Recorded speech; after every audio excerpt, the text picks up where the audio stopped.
तुलसी महारानी नमो नमो, हरि की पटरानी नमो नमो। जय श्री कृष्णा, राधे राधे।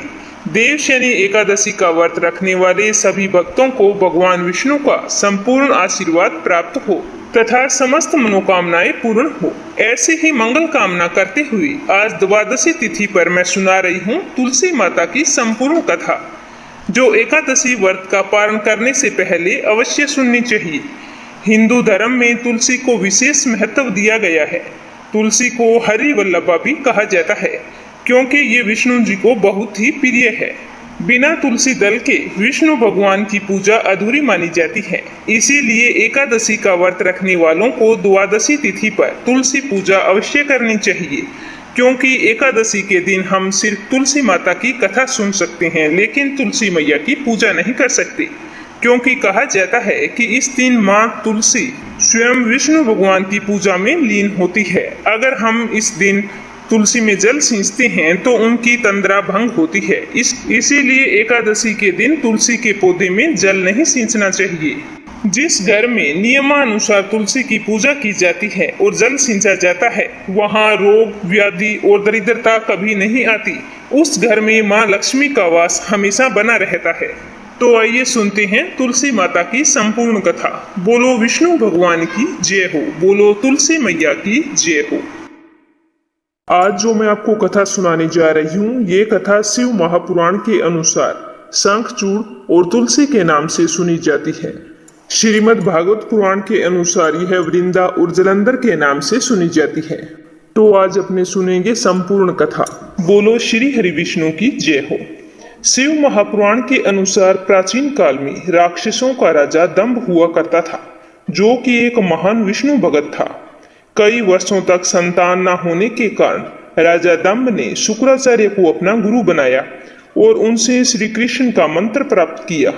इस मंत्र को प्राप्त करने के बाद उन्होंने पुष्कर सरोवर में तपस्या की। भगवान विष्णु उनकी तपस्या से बहुत ही प्रसन्न हुए और उन्हें संतान प्राप्ति का आशीर्वाद दिया। भगवान विष्णु के वरदान से राजा दंभ के यहाँ एक पुत्र ने जन्म लिया। इस पुत्र का नाम था शंखचूड़। बड़े होकर शंखचूड़ ने ब्रह्मा जी को प्रसन्न करने के लिए पुष्कर में घोर तपस्या की थी। शंखचूड़ की तपस्या से प्रसन्न होकर ब्रह्मा जी ने शंखचूड़ को वरदान मांगने के लिए कहा। तो शंखचूड़ ने कहा कि यदि मुझसे आप इतने ही प्रसन्न हैं तो मुझे वरदान दो कि मैं हमेशा अमर रहूं, कोई भी देवता मुझे मार ना सके। तो ब्रह्मा जी ने यह वरदान दिया और कहा कि वह बद्री वन में जाकर धर्मध्वज की बेटी तुलसी से विवाह करे, जो इस समय तपस्या कर रही है। अगर तुम्हारा विवाह तुलसी से होता है तो तुम्हें कोई भी नहीं मार सकता, क्योंकि उसका सतीत्व अखंड होगा। इसी वजह से तुम्हारा कोई भी बाल बांका नहीं कर पाएगा। इस तरह का वरदान पाकर शंखचूड़ बहुत ही प्रसन्न हुआ। उधर सावर्णी मुनि की पुत्री तुलसी अपूर्व सुंदरी थी। उसकी इच्छा थी कि उसका विवाह भगवान नारायण के साथ हो। इसके लिए उन्होंने नारायण पर्वत की घाटी में स्थित बद्री वन में घोर तपस्या की। दीर्घ काल तक तपस्या करने के बाद ब्रह्मा जी ने प्रसन्न होकर दर्शन दिया और वरदान मांगने के लिए कहा। तो तुलसी ने कहा कि सृष्टिकर्ता ब्रह्मदेव, आपको बारंबार प्रणाम। आप अंतर्यामी हैं, सबके मन की बात आप जानते हैं। फिर भी मैं अपनी इच्छा तुम्हें बताती हूँ। अगर आप मुझसे इतना ही खुश हैं तो मुझे वरदान दें कि मैं चाहती हूँ कि मेरा विवाह भगवान श्री हरि नारायण के साथ हो। तो ब्रह्मा जी ने कहा कि तुम्हारा अभीष्ट तुम्हें अवश्य मिलेगा, ये मेरा आशीर्वाद है। अपने पूर्व जन्म में किसी अपराध के कारण तुम्हें श्राप मिला था, वो आज मैं तुम्हें बताता हूँ। पिछले जन्म में तुम युवा अवस्था में अपने विवाह की इच्छा लेकर तीर्थ यात्रा पर निकली थी। कई जगहों की यात्रा करने के बाद एक बार तुमने गंगा किनारे गणेश जी को तपस्या करते हुए देखा। तो तपस्या में लीन गणेश जी को देखकर तुमने उससे विवाह का मन बना लिया और सीधे ही गणेश जी के समक्ष विवाह का प्रस्ताव रख दिया। इस तरह से गणेश जी की तपस्या भंग हो गई। तपस्या भंग होने से गणेश जी ने क्रोधित होकर तुम्हारे विवाह का प्रस्ताव ठुकरा दिया। इस बात से तुमने नाराज होकर गणेश जी को 2 विवाह होने का श्राप दे दिया। तो गणेश जी और ही क्रोधित हो गए कि तुम्हारा भी विवाह शंखचूड़ जलंधर से होगा, जो कि एक राक्षस है। राक्षस की पत्नी होने का श्राप सुनकर तुलसी ने गणेश जी से माफी मांगी। तब गणेश जी ने तुलसी से कहा कि वह भगवान विष्णु और कृष्ण की अति प्रिय होगी, साथ ही कलयुग में जगत और जीवन को मोक्ष देने वाली होगी। नित्य प्रतिदिन तुम्हारी पूजा की जाएगी, लेकिन मेरी पूजा में तुम्हें चढ़ाना अशुभ माना जाएगा और मैं तुम्हें श्राप से मुक्त तो नहीं कर सकता। इस तरह तुम्हें पूर्व जन्म में श्राप मिला था। इसी प्रकार भगवान श्री हरि नारायण के एक पार्षद को भी दानव कुल में जन्म लेने का श्राप मिला है। दानव कुल में जन्म लेने के बाद भी उसमें नारायण का अंश विद्यमान रहेगा। इसीलिए इस जन्म में पूर्व जन्म के पाप के शमन के लिए संपूर्ण नारायण तो नहीं, नारायण के अंश से युक्त दानव कुल में जन्मे श्रापग्रस्त पार्षद से तुम्हारा विवाह होगा। शाप मुक्त होने पर भगवान श्री हरि नारायण सदा सर्वदा के लिए तुम्हारे पति हो जाएंगे। तो तुलसी ने ब्रह्मा जी के इस वरदान को स्वीकार किया, क्योंकि मानव कुल में जन्म लेने के कारण उसे मायावी भोग तो भोगना ही था। तुलसी बद्री वन में रहने लगी। नारायण का वह पार्षद दानव कुल में शंखचूड़ के नाम से पैदा हुआ था। कुछ दिनों के बाद वह भ्रमण करता हुआ बद्री वन में आया। तुलसी को वहां देखते ही उस पर मुग्ध हो गया और तुलसी के सामने उसने विवाह का प्रस्ताव रखा। इतने में वहां पर ब्रह्मा जी भी आ गए और तुलसी से कहा कि तुलसी, शंखचूड़ को देखो, कैसा देवोपम है इसका स्वरूप। दानव कुल में जन्म लेने के बाद भी लगता है जैसे इसके शरीर में नर नारायण का वास हो। इसीलिए शादी के प्रस्ताव को तुम स्वीकार कर लो। यह सुनकर तुलसी को भी लगा कि उसकी तपस्या पूर्ण हुई, उसे इच्छित फल मिला है, इसीलिए उसने शादी के लिए हाँ कर दी। फिर शंखचूड़ के साथ तुलसी का गंधर्व विवाह हो गया और वह शंखचूड़ के साथ उसके महल में पत्नी बनकर आ गई। शंखचूड़ ने अपनी परम सुंदरी सती साध्वी पत्नी तुलसी के साथ बहुत दिनों तक राज्य किया। उसने अपने राज्य को इतना विस्तार किया कि देवलोक तक उसके अधिकार में आ गया। स्वर्ग का सुख भोगने वाले देवताओं की दशा भिखारियों जैसी हो गई। शंखचूड़ किसी को कष्ट नहीं देता था, पर अधिकार और राज्य छिन जाने से सारे देवता मिलकर ब्रह्मा, विष्णु और शिव की सभा में गए और अपनी समस्या बताई। तो ब्रह्मा जी ने कहा कि तुलसी परम साध्वी है, उसका विवाह शंखचूड़ से मैंने ही कराया है। शंखचूड़ को तब तक नहीं हराया जा सकता और ना ही मारा जा सकता जब तक शंखचूड़ की जिंदगी में तुलसी है, क्योंकि तुलसी का सतीत्व अखंड है। इसीलिए इसे ना तो मारा जा सकता है और ना ही हराया जा सकता है। तो विष्णु जी ने कहा कि शंखचूड़ पूर्व जन्म में मेरा ही पार्षद था। शाप के कारण उसे दैत्य कुल में जन्म लेना पड़ा। इस जन्म में मेरा अंश उसमें व्याप्त है। साथ ही तुलसी के पतिव्रत धर्म से वह अजेय है। फिर सारे देवताओं की सहमति से भगवान शिव ने शंखचूड़ के पास संदेश भेजा कि या तो वह देवताओं का राज्य लुटा दे या फिर उनसे युद्ध करे। शंखचूड़ भगवान शंकर के पास पहुंचा और उनसे कहा कि देवाधिदेव, आपके लिए देवताओं का पक्ष लेना उचित नहीं है। राज्य बढ़ाना हर राजा का कर्तव्य है। मैं किसी को दुखी नहीं कर रहा हूँ। देवताओं से कहिए कि वो मेरी प्रजा बनकर रहे। मैंने आपका भी कभी कोई अपमान नहीं किया है। हमारा आपका युद्ध करना शोभा नहीं देता। अगर आप हार गए तो बड़ी लज्जा की बात होगी। अगर मैं हार गया तो आपकी कीर्ति बहुत अधिक नहीं बढ़ेगी। तो भगवान शंकर जोर से हंसे, क्योंकि वे तो सारा रहस्य समझते थे। तुलसी और शंखचूड़ के पूर्व जन्म के शाप की अवधि लगभग पूरी हो चुकी थी। भगवान शंकर हंसकर बोले कि इसमें कीर्ति और लज्जा की कोई बात नहीं है। तुम देवों का राज्य लुटाकर उन्हें उनके पद पर बना रहने दो। युद्ध से बचने का यही एक उपाय है और मेरी बात मान लो। तो शंखचूड़ ने कहा कि मैंने युद्ध के बल से देवलोक जीता है, उसे कोई युद्ध के द्वारा ही वापस ले सकता है। यह मेरा अंतिम उत्तर है। अब मैं जा रहा हूँ। ऐसा कहकर शंखचूड़ वहां से चला गया। उसने अपनी पत्नी तुलसी को सारी बात बताई और कहा कि कर्म भोग सब काल सूत्र में बंधा है। जीवन में हर्ष, शोक, भय, सुख, दुख, मंगल अमंगल काल के अधीन है। हम तो केवल निमित्त हैं। हो सकता है कि भगवान शिव देवों का पक्ष लेकर मुझसे युद्ध करे। तुम चिंता मत करना, तुम्हारा सतीत्व तेज ही मेरी रक्षा करेगा। फिर दूसरे ही दिन भगवान शंकर के नेतृत्व में देवताओं ने युद्ध छेड़ दिया। शंखचूड़ ने भीषण वाणों की वर्षा करके उनके वेग को रोका। उसके प्रहार से देवता डगमगाने लगे। उसने दानवी शक्ति का प्रयोग कर मायावी युद्ध आरंभ किया। युद्ध स्थल पर वह किसी को दिखाई नहीं देता था, पर उसके अस्त्र शस्त्र प्रहार करके देवताओं को घायल कर रहे थे। देवतागण अपने अस्त्र चलाएं तो किस पर चलाएं, क्योंकि सामने कोई शत्रु दिखाई ही नहीं देता था। यह युद्ध कई दिनों तक चला था। शंखचूड़ पराजित नहीं हुआ।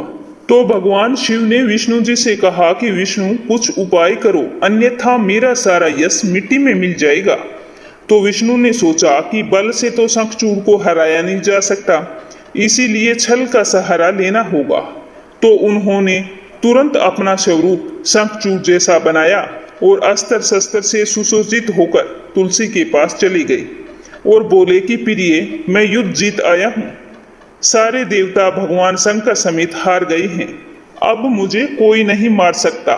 तो तुलसी पति को सामने प्रत्यक्ष खड़ा देख और विजय का समाचार सुनकर बहुत ही खुश हुई और भागकर अपने पति के चरण स्पर्श किए, क्योंकि तुलसी को इस बात का जरा भी भान नहीं था कि शंखचूड़ के वेश में स्वयं विष्णु भगवान है। इस तरह चरण स्पर्श करते ही तुलसी का तेज नष्ट हो गया और उसका सती तेज जो शंखचूड़ की कवच के रूप में रक्षा कर रहा था, वह कवच नष्ट हो गया। शंखचूड़ शक्तिहीन हो गया। यह जानते ही भगवान शंकर ने अपने त्रिशूल से प्रहार किया। त्रिशूल के लगते ही शंखचूड़ जलकर भस्म हो गया।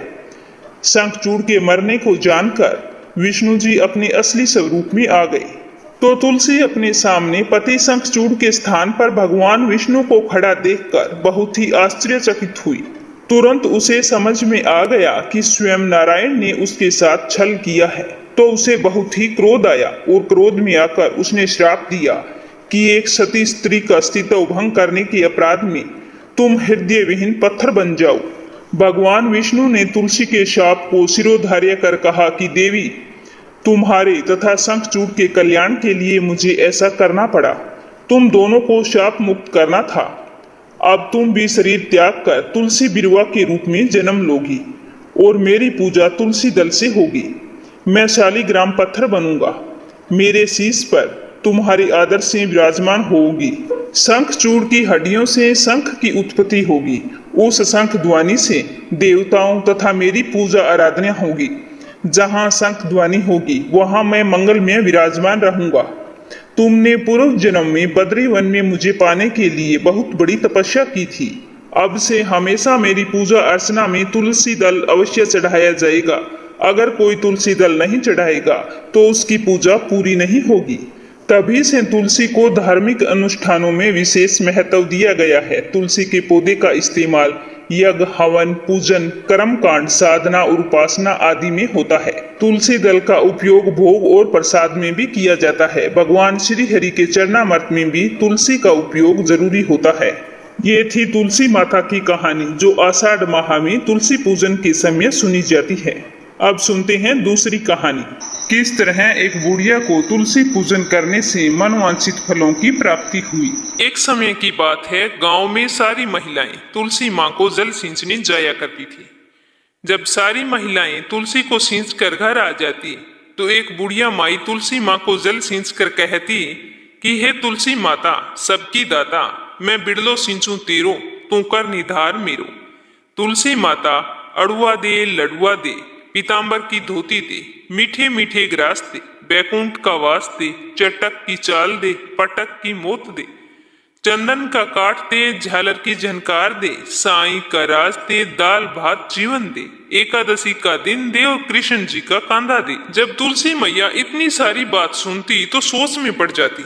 सोचती कि यह पूरी श्रद्धा से मेरी पूजा करती है, परंतु मैं इसकी मनोकामना को कैसे पूर्ण करूंगी। यह सोचते सोचते तुलसी मैया बिल्कुल सूखने लगी। तो इस तरह तुलसी मैया को सूखते हुए देखकर एक दिन भगवान श्री कृष्ण से पूछा कि ऐसी क्या बात है कि तुम सूखती ही जा रही हो। तो तुलसी माँ ने बताया कि रोजाना एक बुढ़िया मेरे पास आती है, जल सींच कर पूरी श्रद्धा से इतनी बात मुझे कह जाती है, इस बुढ़िया को मैं सब कुछ दे सकती हूँ, पर आपका कंधा कहाँ से दूंगी। तो यह सुनकर भगवान श्री कृष्ण बोले कि तुम चिंता मत करो, बुढ़िया माई को आशीर्वाद दो, बाकी मैं संभाल लूंगा। तो तुलसी माँ ने वैसा ही किया। तो वह बुढ़िया रोजाना जल सींचने आती और रोजाना वही कर्म दोहराती, तो तुलसी माता उसे आशीर्वाद दे देती। कुछ महीनों बीतने के बाद वो बुढ़िया माई तो मर गई। जैसे ही उसके घर वाले उसे उठाने लगे तो वो इतनी भारी हो गई कि किसी से भी उठाई नहीं जा रही थी। तो कोई कहने लगा कि पाप गांठ की माला फेरती थी, जिसकी वजह से इतनी भारी हो गई। कोई कहता था कि इतने पुण्य धर्म करती थी, फिर भी इतनी ना जाने भारी कैसे हो गई। पर समझ में किसी के कुछ भी नहीं आ रहा था। तभी भगवान श्री कृष्ण एक ब्राह्मण का वेश बनाकर वहां आते हैं और पूछते हैं कि तुम लोग यहाँ पर इकट्ठे क्यों हुए हो। तो सारे लोग कहते हैं कि ये बात है, एक बुढ़िया है बिल्कुल मरियल सी, जो आज इतनी भारी हो गई है कि किसी से भी उठाई नहीं जा रही। तो ब्राह्मण का वेश धारे भगवान श्री कृष्ण बोले कि मैं हाथ लगाकर देखता हूँ, शायद मुझसे उठाई जा सके। तो सारे हंसने लगे कि इतने सारे लोग लगे हैं, फिर भी बुढ़िया इतनी भारी है, तुम एक कैसे उठा लोगे। तो किसी बड़े बुजुर्ग ने कहा कि देखने में क्या जाता है। कहा कि ठीक है, तुम जाओ देखो। तो जैसे ही श्री कृष्ण भगवान बुढ़िया के पास गए तो बुढ़िया के कान में कुछ कहने लगे, कुछ इस तरह से कि माई तू बिरला सिंचा मेरा, मैं करूंगा निधार तेरा। बुढ़िया माई अड़ुआ ले लड़ुआ ले, पीताम्बर की धोती ले, मीठा मीठा भात ले, बैकुंठ का वास ले, चटक की चाल ले, पटक की मोत ले, चंदन का काठ ले, झालर की झनकार ले, साईं का राज ले, दाल भात का भोजन ले और श्री कृष्ण का कांधा ले। इतना कहते ही बुढ़िया माई तो बिल्कुल हल्की हो गई और श्री कृष्ण भगवान ने उसे झट से अपने कंधे पर उठाया और उसे मुक्ति प्रदान की। तो यह देखकर गांव वालों को बहुत ही आश्चर्य हुआ। हे तुलसी मैया, जैसा आपने उस बुढ़िया को दिया वैसा सबको देना। बुढ़िया को मुक्ति दी वैसी सबको देना। अंत काल में सबको आपका कंधा मिले आशीर्वाद देना। माँ तुलसी की तीसरी कहानी। एक गांव में कृष्णाबाई नाम की एक बुढ़िया रहती थी। वह भगवान श्री कृष्ण की परम भगत थी। वह एक झोंपड़ी में रहती थी।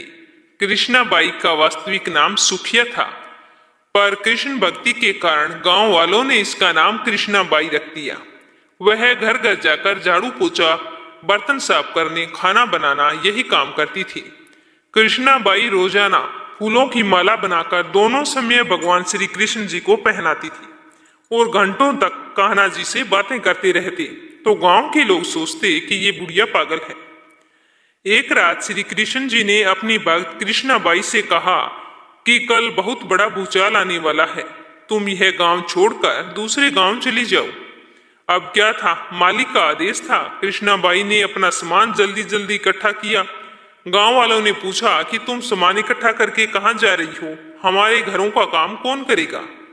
तो बुढ़िया बोली कि कल रात सपने में कान्हा जी आए थे और वो कह रहे थे कि बहुत बड़ी प्रलय होगी, पास वाले गांव में चली जा। तो सारे लोग कहने लगे कि ये तो पहले तो थोड़ी पागल थी, अब लगता है सारी ही पागल हो गई है। तो बुढ़िया ने कहा कि आप लोग भी ऐसा करो, सारा सामान इकट्ठा कर लो और चलो अपने दूसरे गांव में चलते हैं। अब लोग कहाँ उस बूढ़ी पागल की बात मानने वाले थे। जो भी सुनता जोर जोर से ठहाके लगाता। इतने में कृष्णाबाई ने एक बैलगाड़ी मंगवाई और अपने कान्हा जी की मूर्ति ली और सामान की गठरी बांधकर गाड़ी में बैठ गई। तो सारे लोग हंसने लगे। कृष्णाबाई जैसे ही जाने लगी, गांव की सीमा पास करने ही वाली थी, तभी कृष्ण भगवान ने आवाज लगाई कि अरे पगली, जाकर अपनी झोंपड़ी में से वो सुई ले आ जिससे तू मेरी माला बनाती है। तू वो सुई नहीं लेकर आएगी तो मुझे माला कैसे पहनाएगी। तो यह सुनकर कृष्णाबाई तो बेचैन हो गई और तड़प गई बुरी तरह से कि मुझसे यह इतनी बड़ी भारी भूल कैसे हो गई। अब मैं कान्हा की माला कैसे बनाऊंगी। तो उसने गाड़ी वाले को झट से रोका और कहा कि मैं अभी आती हूं, और झोंपड़ी की तरफ भागी। गांव वाले उसके पागलपन को देखते हुए खूब मजाक उड़ाते। कृष्णाबाई ने झोंपड़ी के घास फूस तिनकों में फंसी हुई सुई को निकाला और फिर पागलों की तरह दौड़ती हुई गाड़ी के पास आई। गाड़ी वाले ने कहा कि माई, तू इतना परेशान क्यों हो रही है, कुछ नहीं होने वाला। तो कृष्णाबाई ने कहा अच्छा चल, अपने गांव की सीमा पार कर। गांव वाले ने वैसा ही किया, पर लेकिन क्या, जैसे ही बुढ़िया की गाड़ी सीमा पार हुई तो पूरा गांव ही धरती में समा गया। सब कुछ जलमग्न हो गया। गाड़ी वाला भी अटूट कृष्ण भगत था। येन केन प्राक्रेण, भगवान ने उनकी भी रक्षा की। इस तरह से जो भी मनुष्य तुलसी मैया की पूजा करता है उसकी सारी मनोकामनाएं पूर्ण होती है। चौथी कहानी, अगर हम नियमित रूप से पूरी सच्ची श्रद्धा से तुलसी माँ की पूजा करते हैं और जल सींचते हैं तो हमारी कोई भी मनोकामना हो वो अवश्य पूर्ण होती है। तो मैं आपको तुलसी से जुड़ी हुई ऐसी ही चमत्कारी कहानी आपको सुना रही हूँ, ध्यान से सुनना। एक समय की बात है कि ठाकुर साहब के पास एक मुसलमान सज्जन आए। उनके गले में तुलसी की कंठी बंधी हुई थी। तो ठाकुर साहब ने पूछा कि आप मुसलमान होते हुए भी तुलसी की कंठी कैसे पहने हुए हो। तो उन्होंने कहा कि एक बार मैंने प्रत्यक्ष बड़ा चमत्कार देखा है, तभी से मैं ये तुलसी की माला हमेशा अपने साथ रखता हूँ। तो ठाकुर साहब ने कहा कि मैं आपसे निवेदन करता हूँ कि आपने कौन सा चमत्कार देखा, वो आप मुझे विस्तार से बताओ। तो यह सुनकर मुसलमान ने कहा कि एक समय मैं पैदल किसी दूसरे गांव को जा रहा था। रास्ते में जंगल था। उस जंगल में एक पेड़ के नीचे बड़े आकार के दो मानव मिले। मैं उन्हें देखते ही डर गया। तो मुझे इतना डरा हुआ देखकर उन्होंने कहा कि डरो मत, हम तो यमराज के दूत हैं। अभी थोड़ी देर में एक आदमी गाड़ी लेकर यहाँ से जाएगा। उसके बैलों की ज्योति टूट जाएगी, फिर हम बैल रूपी काल बनकर उसी को मार देंगे। तुम देखते रहना और यमलोक ले जाएंगे। तो यह सुनकर मैं वहां पर रुक गया। थोड़ी देर बाद एक गाड़ीवान गाड़ी लेकर आया और गाड़ी टूट गई। जैसे ही गाड़ीवान ठीक करने के लिए गाड़ी से नीचे उतरा, उसी समय बैल ने उसके पेट में इतने जोर का सींग मारा कि वह पेड़ों के झुरमुट में जा गिरा और उसके प्राण पखेरु उड़ गए। गाड़ीवान के मरते ही यम के दूत उसे ले जाने के बजाय निराश होकर मुझसे बोले कि हमें तो खाली हाथ जाना पड़ रहा है, इस पर हमारा कोई अधिकार नहीं रहा। तो मैंने कहा कि जब इस पर आपका अधिकार ही नहीं था तो आपने इसे मारा क्यों? तो वो बोले कि इसे अब भगवान के दूत लेकर जाएंगे जो आपको नजर नहीं आएंगे। तो मैंने यमदूतों से कारण पूछा कि आप मुझे पूरा कारण तो बताओ, मेरी समझ में कुछ नहीं आया। तब वो बोले कि जिस झुरमुट में वो जाकर गिरा है वहां पर तुलसी के पौधे हैं, जिससे इसका शरीर स्पर्श हो गया है। इसे यमलोक ले जाने का अधिकार नहीं रहा, इसीलिए हम खाली हाथ जा रहे हैं। तो जब मैंने स्वयं तुलसी जी का इतना बड़ा चमत्कार सुना, तभी से मैं तुलसी की माला पहनता हूँ। मैं तो कहता हूँ कि सभी वैष्णव भक्तों को तुलसी की माला अवश्य धारण करनी चाहिए। जब केवल तुलसी जी का स्पर्श करने से ही उस व्यक्ति को यमराज के दूतों ने हाथ तक नहीं लगाया और ठाकुर जी के सेवक उसे लेने आए, तो अगर हम सभी तुलसी जी की माला धारण करेंगे तो ठाकुर जी ना जाने कितनी कृपा हम पर करेंगे। तुलसी के बीजों की माला के बहुत ही फायदे होते हैं। तुलसी की माला में विद्युत शक्ति होती है। इस माला को पहनने से यश, कीर्ति और सौभाग्य की प्राप्ति होती है। शालिग्राम पुराण में कहा गया है कि तुलसी की माला भोजन करते समय शरीर पर होने से अनेक यज्ञों का पुण्य फल हमें प्राप्त होता है। जो कोई व्यक्ति तुलसी की माला पहनकर नहाता है उसे सारी नदियों में नहाने का पुण्य फल मिलता है। तुलसी की माला पहनने से कोई भी रोग दुख हमारे नजदीक नहीं आता है।